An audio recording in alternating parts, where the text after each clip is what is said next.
So, we're going to be talking a little bit about community organizing and congregational engagement. I know that for many of you, you guys are already very much involved in different things. And so it might seem more of like a refresher than anything else, perhaps, but I do want to kind of highlight these things as we spend some more time brainstorming and planning on ways to kind of build this group. So obviously, the first thing on that list is one-to-one meetings. If you have heard anything about grassroots organizing or anything, they're always talking about having these one-on-ones, because that is the best way to kind of build your group. Talk to as many people as possible. And usually in that conversation and through those conversations, you can actually kind of figure and find out who are the ones that just want to vent and who are the ones that want to do something. And that's a really great opportunity to build this group of people that want to engage in the issue. Obviously, these open house meetings can happen within the church. Oftentimes I notice that churches kind of behave like the walls of the church are like permanent, and like you can't go through them. There's a whole entire community right outside the church walls, right? And that involves getting to know the community that the church is in. Oftentimes these days, I think, I think back in the 60s and 70s, the church was on the main street of a town, and it was at the center of what was happening in the town. And I think we all know that that is not the case anymore. Oftentimes we have people, attending a church that is not part of their community, right? And so if you as a church want to really find out what is happening within your community, to be that beacon of light to your community, you have to connect with the community. So find out what is happening. One of the things that I do, let me get back to this a little bit later. As a connectional system, we have built-in relationships, right? Within the district, within the annual conference, within non-United Methodist churches. I hear that it's already happening with Clout and Build, right? And things are already happening. You guys already have that. And so I think that's really exciting. And it's just a matter of how do we talk with others and get others involved. In the church, oftentimes it's an intergenerational situation. Look at your young people, get them engaged. And I say this as a former youth pastor education director. A lot of young people are leaving the church right now because they feel like the church is not connected to what's happening in society. Connect with them. Create spaces in the church for the youth to be able to vent and share their concerns about what's happening in the world. They can be your partner in ministry for justice, and very energetic ones at that. Okay. And also very keenly adapt to social media. I can't do it. I'm in my mid-40s and I'm realizing I don't know how to do social media. I don't want to do social media. And so I sometimes look at my kids I don't want to do this. Faith-rooted advocacy is strongest when centered on the experience, wisdom, and vision of those most directly impacted by unjust systems. This I feel like we're making a circle back to where we started. When we talked about, I think it was Tip that mentioned, agency, who has agency, and are we kind of still stuck in that colonizing mindset, right? Advocacy, there's a difference between advocacy with and advocacy for. We're not talking about advocacy for. You're not doing this for someone, right? You're journeying along with. So in whatever circles you find yourselves doing the work of advocacy, how are you lifting up those that are directly impacted by the issue that you're trying to lift up? It might be the church might be doing, What is a ministry that we all mentioned, like a food drive, right? How often do we have conversations with the people that come and really find out what is happening in their lives? That's a one-on-one conversation, right? Finding out exactly what is happening, right? And not just like, here you go, see you next week, but hey, why don't you join us? You know, we are going to be going to visit Senator What's-His-Face, and we're talking about this issue. Would you like to come? Okay. It's about journeying with. Same thing as Lilia Watson. She's an Aboriginal advocate, and she said, if you have come here to help me, you're wasting your time. But if you have come here because your liberation is bound up with mine, then let us work together. Our lives are very much intertwined. You know, think back on the passage we looked at before lunch. The lives of the bleeding woman and the daughter, their lives are so intertwined.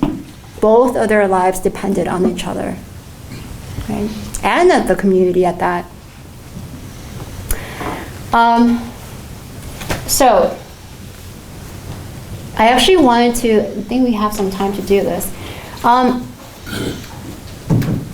Why don't we go around and kind of briefly share the top 3 issues that you're concerned about?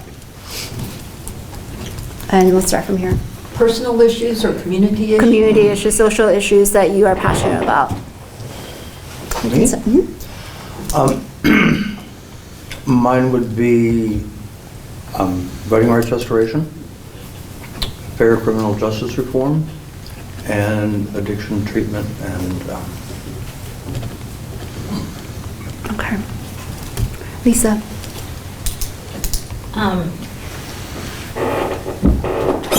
There being adequate and equitable health care for everyone, affordable housing,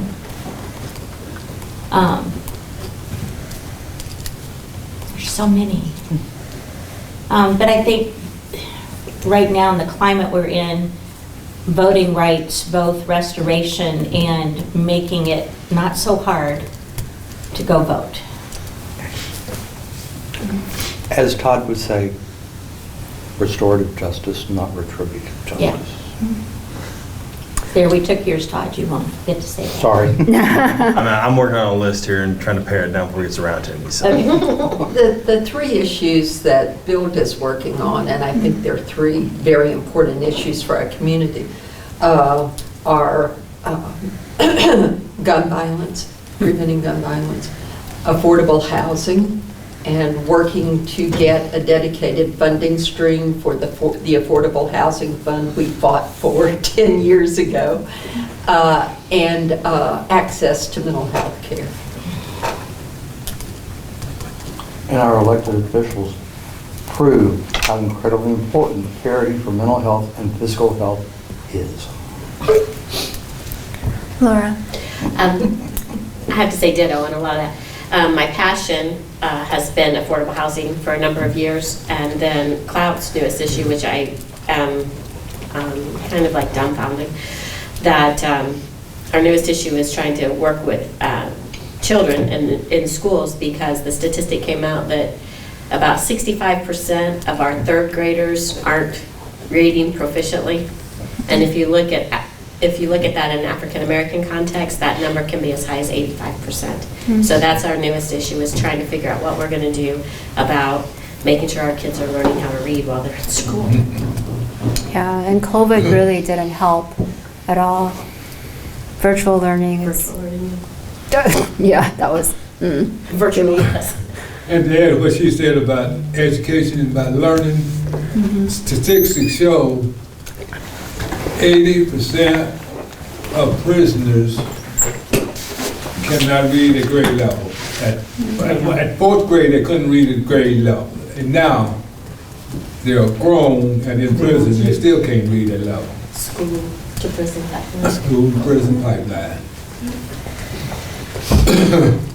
And I'm also concerned about, yeah, that's number one for me, is children's education. That's what I'm most concerned about. Because without children being educated, it leads to all the problems we got in this nation. It leads to crime and violence and hunger and dropouts and divorces and everything you think of. It all goes back to when that 8-year-old kid couldn't read a grade level. And it never caught up. Okay. Thank you. Hi. Jimmy said all that I wanted to say about education. That's my number one is education, and then health. I mean, just dittoing what everybody else has said. And then housing, homelessness, that's my third one. I would say racial justice and liberation for Black, Indigenous, and people of color, including undoing housing injustice and leading to prison abolition and stuff like that. Healthcare, and I guess housing, affordable housing. Don't worry about it. I'll just keep it. Okay. That's my fault. Okay. See. So you guys have mentioned some that are similar and some that are not. For the purpose of our time together, I'm going to group you guys up into groups that kind of mention similar things. And so let's see.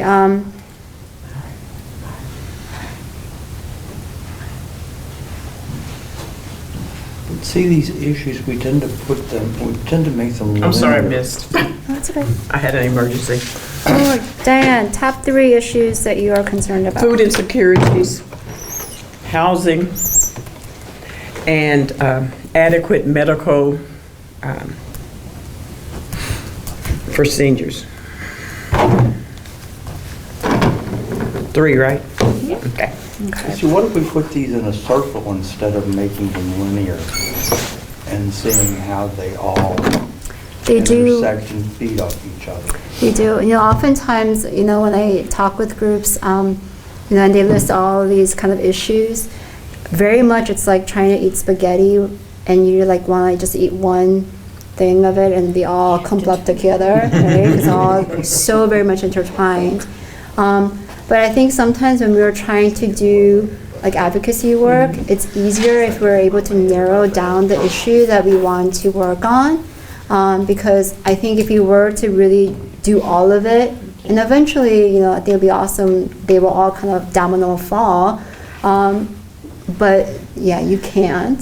And it can really lead to feeling overwhelmed by all of the issues. So I highly recommend like finding, there's that one that you're really, really passionate about, finding others that are just as passionate about that issue, and working together is like the best kind of way to move forward. That doesn't mean you can't do other things, but Having been part of Clout and knowing that Build works on the same, is that you have this like brainstorming thing with all the issues, and then you kind of vote and narrow it down for just that reason. And so we finally got the affordable housing thing funded. You know, the mayor had said, yes, here's the affordable housing fund, and it had nothing in it. And now it has how much in it? We typically get at least 10 million a year in the annual budget, But- but it's not guaranteed. I was gonna say, when It's not I was with dedicated them like funds. 12 years ago, it was there, but it was not funded. And Yeah, it was so, set up in 2008, and Yeah. they didn't have any in it. So, I'm really interested in seeing how many Methodist churches around the country are actually building affordable housing units on their properties. there's actually, so my husband is, the church that he serves at, they're actually in the middle of building affordable housing. So, and you know, this is kind of tells you exactly how expensive it is to live in Northern Virginia. But so affordable housing basically means that to be eligible to live in affordable housing in Northern Virginia, you have to make $80,000. That's considered affordable housing. You have to make what? 80,000. Oh, That means Dawn and I would be in the homeless population. Me too. Almost every pastor that came with Yeah. offerings would be. Yeah. Lisa, there's a greasy cup or something beside you. I don't want you to step in it. It's the wrapper I couldn't find. Oh, okay. I thought it was a, So it really depends on the location, and it also depends on it really is a lot of conversation with the town that you live, if they want to build affordable housing. Northern Virginia, there's a lot of people that are very involved in a lot of different things, but even then, you'll find churches that are not wanting to get involved, you know. I think Foundry had like 20 mission groups in the congregation. There are some churches that are historically very, very, grounded in the work of justice. And I think people go there knowing that, Sure. right? Yeah. Right. Yeah, I think the Catholic Church is a good example of it. Their thing is all about doing justice, most of their organization. Yeah. And for us, those were the easiest churches to get involved and build, were the Catholic churches. And not one Methodist church among them, is there? We do have Wesleyan United, I think we have one Methodist church. Which is the African American Which church. is right. Two things that's coming to mind. One, we're called to also go out into the world, right? So it doesn't have to be with United Methodist. And for us to be a presence out in the outside world doing the work of justice is also a way of being a witness to the work of God. And so I think going out of the church is okay. Perhaps like being a faithful voice outside of the church might even bring more people to church. Wow, right? Like think about that, So I wouldn't, yes, it's discouraging. But the flip side to that is now you have a bigger place and space to bring more people into the work. And that's what part of like full circle back to the beginning is it's hard work It is, and you can't give up. yeah. Exactly. And like in Micah 6:8, where it says, what are you required to do? And it says, do justice. It doesn't say talk about justice or discuss justice. Yeah. It says do justice. Right. And I don't know, in the Lutheran church, you're baptized as an infant typically. So at that point, somebody, your sponsor or parents or godparents or whomever, promises to teach you that, to do justice. And then when you are confirmed as a member of the church, when you're about 14, 15 years old, you reaffirm that promise and you promise to do that yourself. And how quickly we forget that we made that promise. Yeah. And Methodist, the baptismal vows are pretty much the same. Mhm. I'm doing confirmation right now with a Lutheran pastor. She has 2 young men, I have a young lady, and so we're doing it together. And so we've compared those things. And I mean, one of the first promises is to, denounce all evil and to work for justice. And Right. Yeah. Well, and like I've heard a couple of times around the table, it's all connected. It is.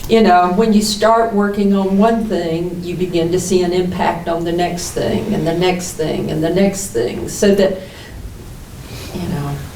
I'm sorry. Well, no, but eventually, by picking out 1 or 2 things to work on, then when you make accomplishments, then you can go to that 3rd thing and begin to work on it, and it's probably in a better place than it was when you started over here. So, I kind of see that from like a person who's working for justice, but don't you kind of think that the same thing applies to people who are caught in unjust systems? Like saying, okay, today, once my kids come home from school, what am I going to feed them? I don't know. Where am I going to sleep tonight? I don't know. How am I going to even be concerned, have the headspace to worry about their homework or whether or not they can read? I got to get through the day.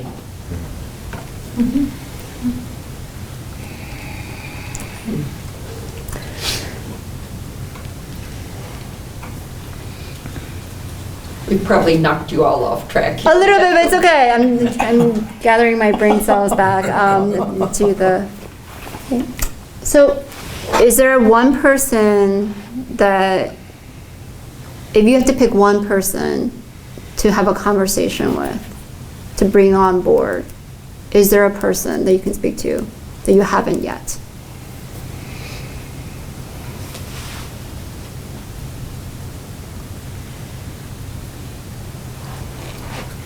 I think for me, it would be my new bishop, the new bishop that was elected, and I'm on loan from the CME Church. Yeah. So our new bishop for the Second Episcopal District, she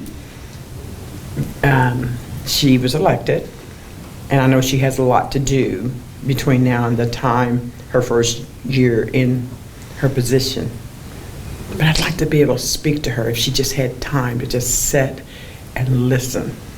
But with all that the College of Bishops expect of her, I know that it's not going to happen. And that's unfortunate. Well, like you, I mean, there aren't a lot of Lutherans in Indiana and Kentucky. Fewer in Kentucky than there are in Indiana. So we're a small synod.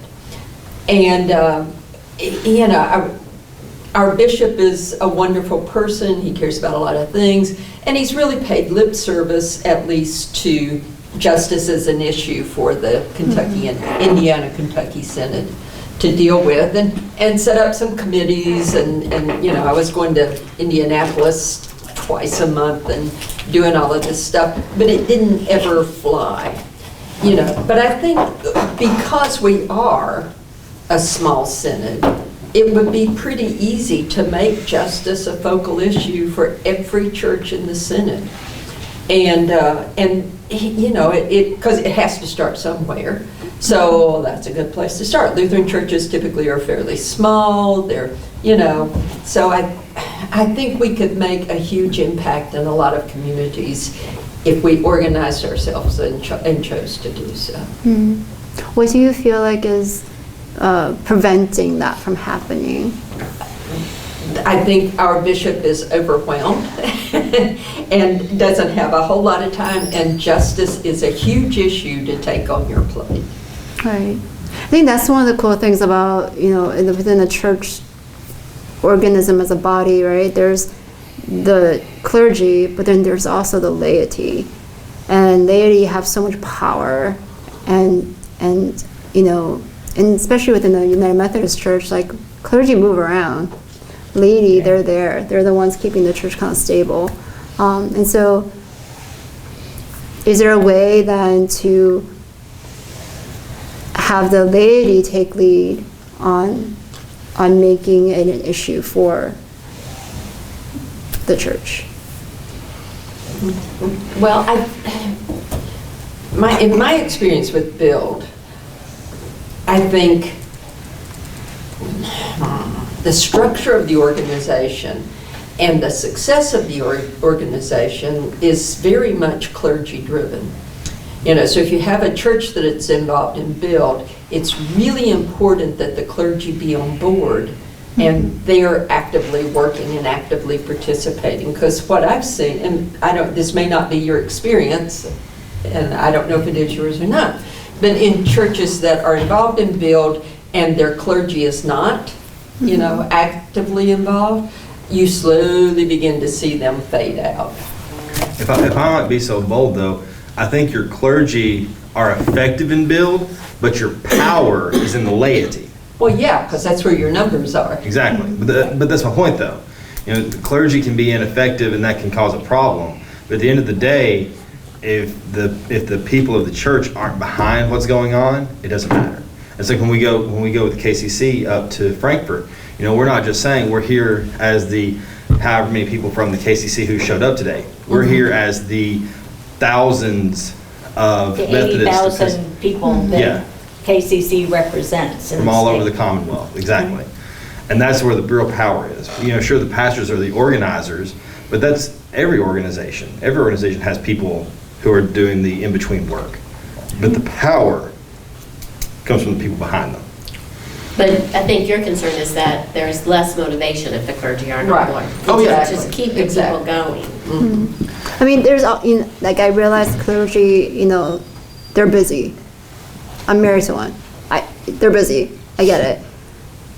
And I think it's, if laity know that they have the support of the clergy, right? That doesn't mean that the clergy has to be the one to do everything, Right. right? Yeah, and so I think it's that kind of, if there is that relationship. And there are lots of things that you can do, I think, to make your church very much justice focused. And one of those is to control the calendar. You know, when there are justice things that need to be dealt with in the community, like our Nehemiah Action or our rally or our celebration, that nothing is scheduled for the church on those days, that there's no conflict between, well, I have to get to choir practice, no, I need to go to the rally, you know? I think an important thing to remember is not to get tired, not to get disheartened, not to feel like you're worn down because you're the only one out there doing it. Right. And I think that's, you know, if you guys walk away from today with nothing that was shared on the screen, it's okay, as long as you are able to look around this table and know that you're not alone, right? And I would be completely happy with that, because I know that sometimes the work of justice can be very tiring and can feel very lonely, but, you know, we're not alone. If we look around, we're not. One of the things that I would like to draw your attention, the Civic Engagement Toolkit was something that we created a few years back to help individuals and communities and churches to kind of give them the skill sets to engage with representative and public leaders. And Laura, my colleague Laura, has started doing these Witness Wednesday skill building things, where she's been kind of taking components of this and changing and making them into webinars. So when you look at this here, you know, often when people come to DC for a seminar and they go to visit with their senators and House representatives, I spend a chunk of time with them preparing them for their visit. And one of the things that I stress is the importance of story, because that is what will kind of push people, encourage people, inspire people to vote or lean towards one direction or the other. And so there's a section in here that actually talks about how to create your story and to make it effective when you're meeting with your representatives. And so I wanted to highlight that because I think this is a very good way to move the pendulum towards, you know, making things right. Okay? So this whole chunk of it here is based on how to create a story, your story. We are currently making another booklet that will go with this as a part 2, more on how to organize within the church structure. And so that will be coming, I think probably by September. Hey, who from Kentucky is gonna be attending our Church and Society Peace with Justice gathering in September? I have not scheduled that far ahead yet. I Me couldn't either. tell you. And we could look at budget and see if we could afford to send 1 or 2 people. It's for the Peace with Justice and Church and Society chairs, and so, or whoever actually has the role of that. Well, both of those come under advocacy as well as ecumenism and other things. Yeah, They've all gotten, into one. but if we could send 2 people from our team, that would be good. So we are scheduled to have that booklet guide to be out for that event. And so that will be coming at that time. We tried to make it so that we're being a little bit conscious about being green. And all of these exist on our website as like PDFs and downloads. And so you'll notice that the Creating Change Together Engagement Toolkit right there that I just, this thing here, is actually right here, and you can find the entire thing on the website to download. In a PDF? In the you can PDF just- form. Okay.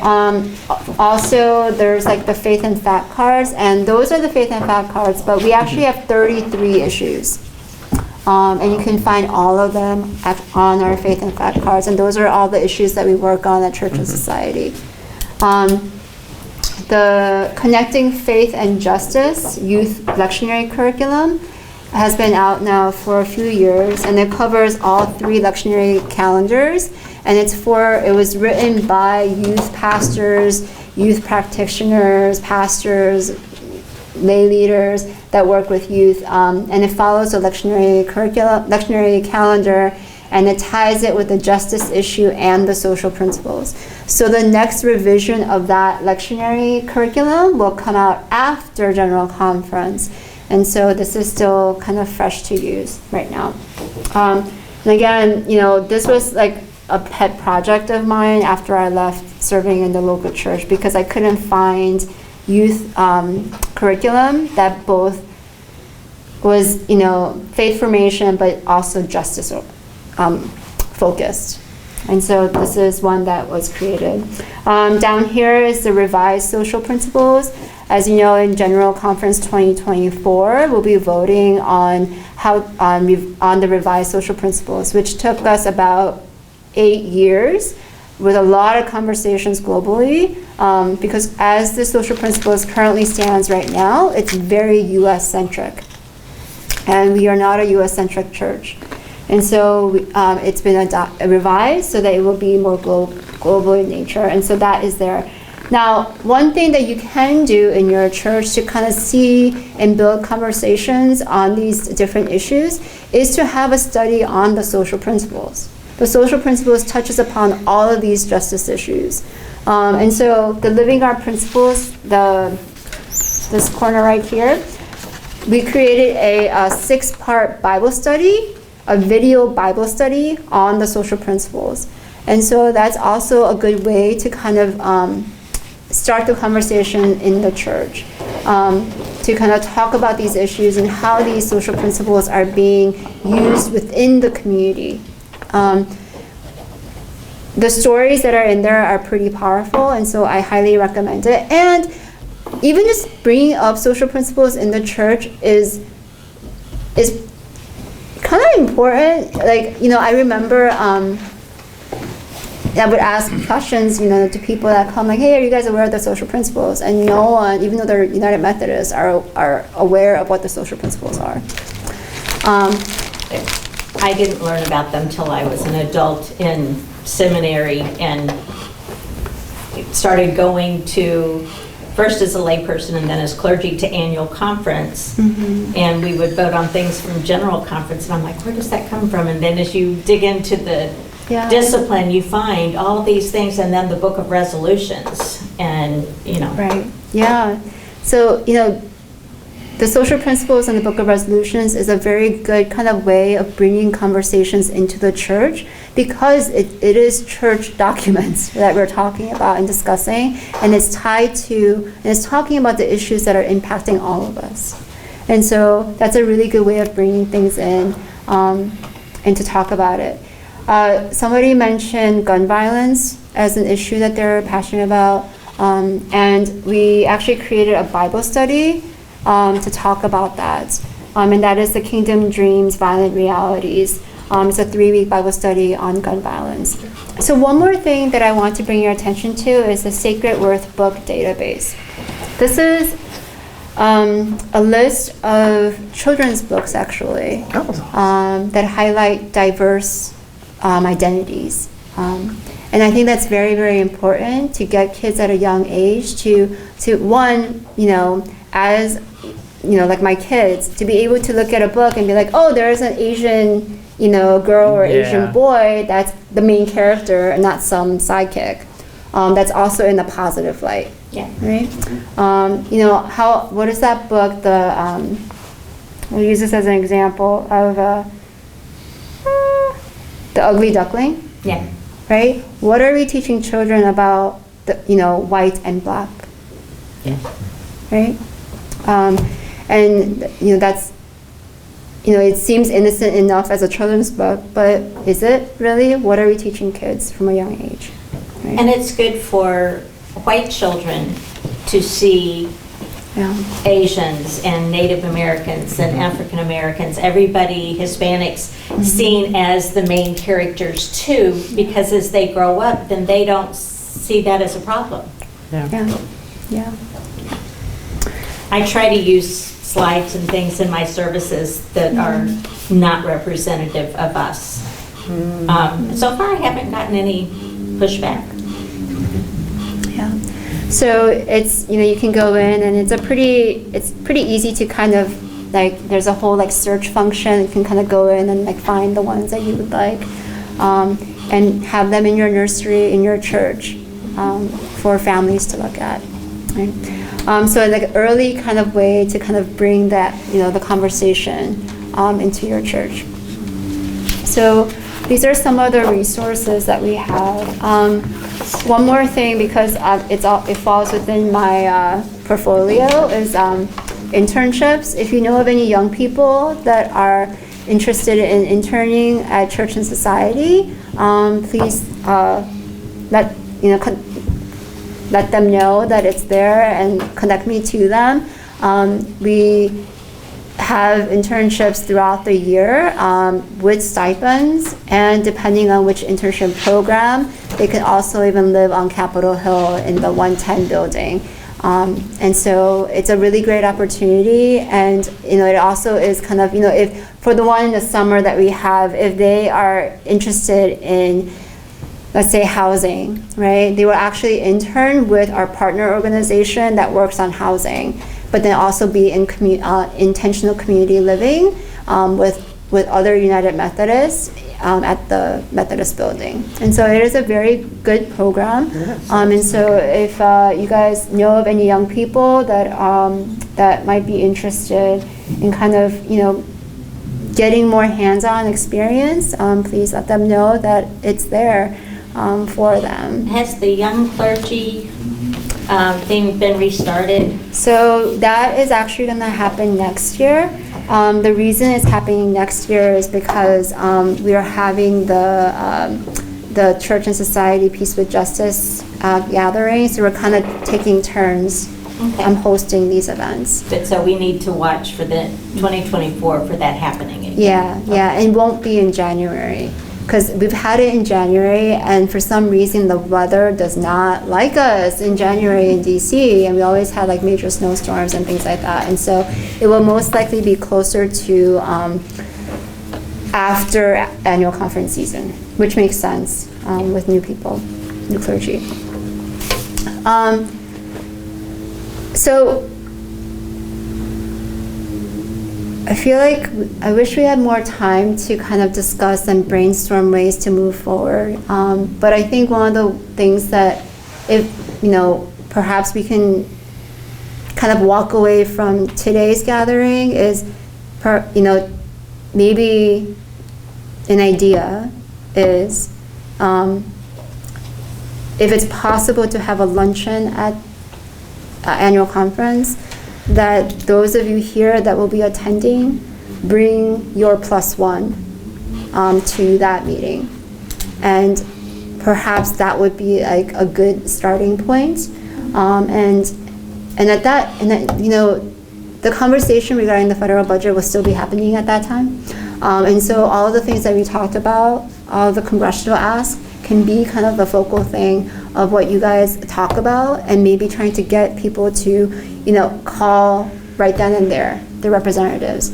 I did that with youth once. I think the Georgia senator received 200 calls that night from a bunch of youth group kids asking them, can you please pass this law protecting sex traffickers, and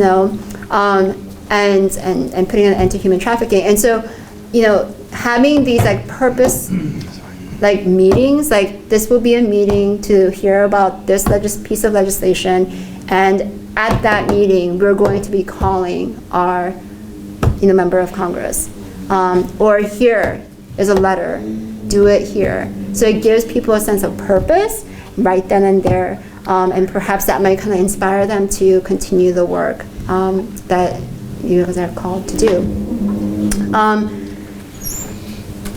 So this is a circle that I like to share, and this is kind of the spheres, circles of influence is one of the ways that I'm talking about it. Oftentimes, it has to start with us, right? In our attitudes and our behaviors, and how we choose to live our lives, right? This is an example that I share with when I was serving in a local church. There's a group in Florida called the Coalition of Immokalee Workers. They do a lot of work on behalf of farm workers. And when I was in Georgia, and unfortunately it still is the case now, that farm workers actually, like for example, Chipotle, right? People like going to Chipotle. It's good food, right? And they actually take care of their cows, I think, better than they take care of those that pick the tomatoes for their salsa, right? And so there's this whole conversation about, we should boycott Chipotle, right? The church that I served at, there was a Chipotle down the street, and youth group kids after service would all rush over there to eat. And one Sunday I was like, hey, if you guys are gonna be going to Chipotle, take this letter with you. And the letter was basically like, please pay your tomato workers, tomato pickers more. And it wasn't even that much more. It was a couple of cents to the bucket, basically. And the kids were like, oh, but, Pastor Amy, this is so embarrassing. And I was like, hey, if you really care, you would take this letter, right? It took some time, but the kids that, went, took the letter. To the point where like people at Chipotle were like, okay, give me the letter before they even said anything. So it's a conscious decision that we need to make, right? When my husband and I, when we were dating and we were talking about getting married and stuff, and I said to him, I was like, hey, I don't want a blood diamond. I don't want a blood diamond.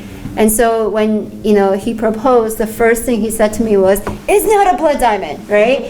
Because he knew that that was something that I valued. He was like, it's from Canada. And I was like, okay, but these are things that we have control over, our individual attitudes and behaviors, right? The next thing is, with our families and social networks, talking to our families about the issues that are important to us and our friends, right? And trying to, have that influence with them. The next is organizational. That is like basically our churches, right? Community, relationships between organizations, right? And then public policies, relations, national and state laws and regulations. So these are, we don't have to tackle all of these at the same time, right? But these are the circles that we can try to work on, and with others, never alone.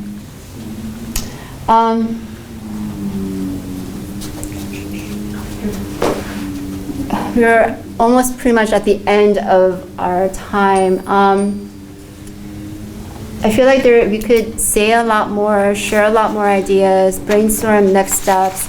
The good thing is we will always be connected. And so my address, email address is on the bottom, ahong@umcjustice.org. If you're not already connected to Church and Society, the website, umcjustice.org, if you go all the way to the bottom, there's a box that says Become a Justice Advocate Today. And if you put in your email address and your zip code, and it says Join Us, and you click on that, the next thing you can do is go back to UMC Justice, and on top it says Supporter Login. And if you click on that, that will actually open a whole slew of things, and you can pick what kind of issues you're interested in getting information about, what emails you want from us, all of that stuff. You can control what you get from us, and it's all there to keep in touch. So we try to make it as easy as possible for you to be able to communicate with your congressional representatives. And so, please do so.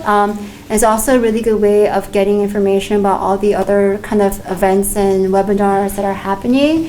The Witness Wednesday ones that happen with Laura, talking about how to formulate your story and how to talk with your representatives, all of that. We send emails out notifying people about it. We're going to wrap up with, I'm going to share this benediction by Bishop Woody White as we kind of close for today. If I can be of a continued resource to you all, if there's any questions or anything, please let me know. We'd love to continue and also learn from you all as well and be of support. So this is actually the benediction that Bishop Woody White shared at General Conference many years ago. He was a professor of mine when I was at Candler, yeah, I just love Bishop Woody White. Okay, so here's the benediction as we close for today. And now may the Lord torment you. May the Lord keep before you the faces of the hungry, the lonely, the rejected, and the despised. May the Lord afflict you with pain for the hurt, the wounded, the oppressed, the abused, the victims of violence.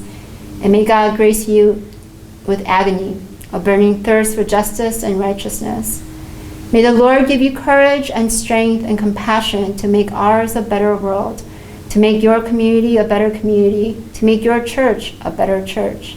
May you do your best to make it so. And after you have done your best, may the Lord grant you peace. Amen. Amen.